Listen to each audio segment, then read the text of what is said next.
some of my favorite sectors within energy are oil services. These are the companies that own the technology that allow the production of these very complex fields in places like deepwater Brazil. When you're drilling a well in water that's almost 2 miles deep, and you're drilling a well that's a total of some 35,000 feet long, that requires a lot of very, very advanced technologies, and the services firms really provide that. Another area which I think is a big opportunity for the services firms in coming years is actually Iraq. Iraq has auctioned off a number of their oil fields. Basically what's required under their contracts is that they're foreign partners. These would be big integrated oil companies or even Chinese companies in many cases that have partnered basically with the Iraqi government to develop these fields. In order to maintain those contracts, they have to meet certain production targets. Those production targets are very aggressive in many cases, and as a result, those companies are going to have to hire the services firms to get in there and do the work on the wells to meet those targets if they have any hope of maintaining those contracts. So this spells a big opportunity, a big high profit opportunity for the oil services firms. Another area to check out, coal on the energy side. When you focus on coal, focus on Australia, not the United States. U.S. coal market oversupplied. Too much coal sitting in inventories at utilities around the country. The major railroads are saying that utilities would really prefer not to accept additional deliveries of coal because they already have too much on hand. Meanwhile, Chinese imports of coal are hitting record levels. The main supplier of that imported coal into China is going to be Australia.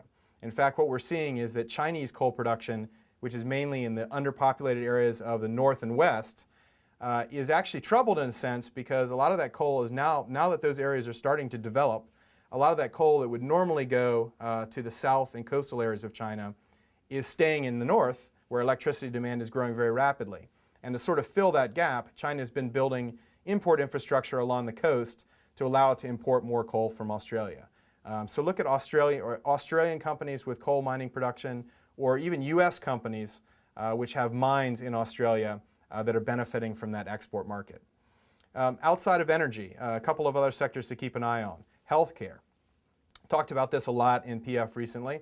Healthcare is an area that's sort of been under a black cloud for the last year or so, mainly because of concerns over what form healthcare reform would take. Would it be something that would really hurt the profitability, for example, for pharmaceutical companies? Was it going to be more benign? And what we really saw throughout the course of 2009 was healthcare legislation was gradually watered down. And of course, the really defining blow was when the Republican Party took the Senate seat in Massachusetts, vacated by the late Senator Ted Kennedy, basically eliminating the Democrat supermajority in the U.S. Senate. What that means is it's highly unlikely you're going to see any sort of a broad healthcare reform bill pass Congress this year or really for the foreseeable future. And as a result, that sort of black cloud of uncertainty hanging over the sector for the past year has been lifted. So that's really going to offer, I think, a potential for a lot of healthcare companies to really play catch-up here over the next 6 to 12 months. A lot of those companies have shown very good fundamental performance in terms of earnings growth, in terms of profitability, straight through the recession. But because of this reform issue, they've been sort of under this cloud of underperformance. A third area to look at is simply the emerging markets as a whole.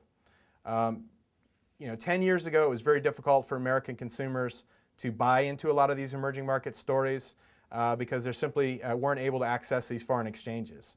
But nowadays, a lot of foreign companies that we like trade on the U.S. exchanges as ADRs, American Depository Receipts, and therefore easily available.